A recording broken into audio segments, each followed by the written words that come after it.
Scream 7. So this movie's still coming. It's happening. Uh, I'm I've gotten to the point now where I'm just really interested to see what Kevin Williamson is going to do with this. And there's been some new details that have been brought up, like a lot of new details that we had not heard about with this movie before. That kind of like, okay, I'm kind of weaving in and getting some intrigue. One thing I want to start off with this is because Texas Frightmare just happened here, and you guys, thank you for checking out the vlog. It's on the channel. One thing that Scream fans were kind of going crazy about is during Texas Frightmare, Jasmine Savoy Brown, Melissa Barrera was there. And I just want to bring this up because the internet wants to paint a picture that these actors hate each other, or there has to be this big rivalry. I think you can equally be disappointed with the actions that Spyglass took on Melissa Barrera and still be looking forward to Scream 7 because you like Ghostface, you like the franchise and the people, other people involved with that. And here, it was said that Melissa Barrera and Jasmine were friendly, we're hugging, we're hanging out. And everybody wanted to paint this picture that Melissa hated Jasmine for going back to Scream 7. That wasn't the case. So I just bring that up to the start so you guys. I just hate. There's toxicity on both sides, really. It's been horrible. But getting on to the theorizing and speculating, dude. All right, so we got some interesting stuff to look into with the movie. Let me pull up the article. Saved it off here to the side.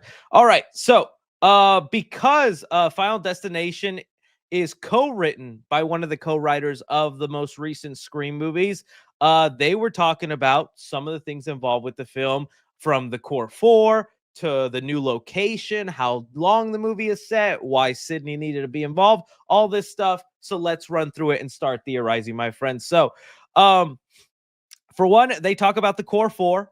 That is, Sam, Tara, and the Meeks twins that were originally supposed to be part of Scream 7. And they have it here, the writer of the movie, where he says, Scream 7 with Barrera and Ortega was completely different thing.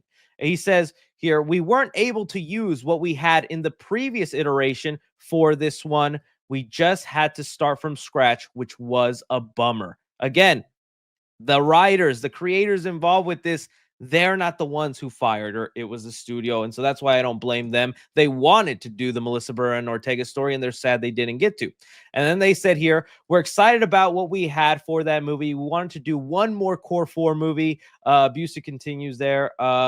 We know the fans love those characters, and we love those characters. We're created those characters. I would love to see in some universe the continuation of their characters in some way, but we weren't able to port over some of the stuff from the other story. It was like, okay, here it is, what the universe dealt us. We always wanted to do a Sydney movie, and so it was like, all right, let's go into it. And why now, and why this one?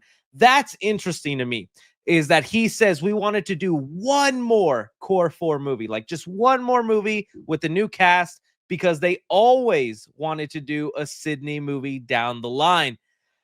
We could have had it all, man. We could have had this trilogy with the new cast, bringing in the new legacy. And then when that was done, we were going to go right back to Sydney, probably tie it in a pretty interesting way. Who knows? Maybe Sam would have ended up turning into a ghost face, because it seems like they were leaning down that path with her darkness in her side and whatnot. I don't know. I'm just theorizing there, but it seems like they did eventually wanted to get back to Sydney and do movies with her. They just were like, let's do 3 separately and see what goes on there. But all right, that's what happened there. And now we get into what this movie is. It says, he says here, I don't want to give away about the reason Scream 7 had to be a Sydney movie, because there's a really cool reason. In all these movies, you have to ask why now. What is the thing Scream is commenting on now? Scream is always a conversation with the audience in the state of movies and the state of horror movies, and particularly franchises. Okay, so pausing there for a sec, he gets on, and this kind of gives me faith a little bit about the motive of Scream 7, because that's kind of been the weaker thing with the newer Scream movies. Although I actually like the motive and the reason the killers are out there in Scream 5.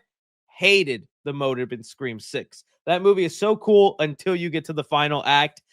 And so, like, that's what I'm scared of, especially since they brought back these writers from the past 2 movies. Is that's kind of been the lukewarm thing with these newer Scream movies, is I don't like the motive or the reason Ghostface is out there. And they're saying we're going to comment on the horror, we're going to comment on the franchise, and there's a really good reason it's Sydney this time around. Better better be good. Better be a good I need that reveal to shock me, to make me go, "Oh, this is mind-blowing." Cuz to me there hasn't been a shocking reveal since Scream 4. Scream 4 was the last time I honestly felt like, "Oh, dude, this is cool." And it was ahead of its time with its motive, just wanting to do it kind of for fame and become the new Sydney and commentating with reboots and remakes. Oh, Scream 4 was brilliant. All right. All right. And then we say here, went to Sydney. We got the idea, this and that. So that was good. Of course, Kevin Williamson and Sydney were like, "Oh yeah, I like that idea." All right, and then here's where they talk about half of the core four coming back and how the Meeks twins are involved this time around, because not the whole core four. We don't have Jenna or Melissa, but we do have Chad and Mindy, who I do like as characters, and I'm glad they've stayed alive this long. And here's kind of how they're involved in this story without Jenna and Melissa. So it says here, I believe it was James that came up with it. I wanted to give credit where credit is due, but it was an organic way that they would be in the movie. I don't want to spoil anything, but I will say it's through Gail. She's the connective tissue in 5 and 6. She's in this. New York was obviously a big part of that. She bonded with those four, and there's a reason why these two come to this town where the action is happening. Okay, there was a rumor a couple months back. I didn't really talk about because it was just, I don't know. It's hard for me to get excited for this movie, but I'm starting to kind of get there, and hopefully I'll be over the moon whenever the trailer comes. But there was a rumor that the way the twins will be involved is through Gail, because they will be working for Gail and her reporting business she has. That Chad would be a cameraman, and it'd be kind of like a callback to the cameraman in Scream 2. And Mindy would be kind of like a junior reporter, would be someone trying to get her foot in the door. Although, I mean, I wanted Kirby to be some sort of filmmaker or making movies. I kind of thought that's what they were headed with Mindy, same as like a Randy type character who really loves movies, really is into them.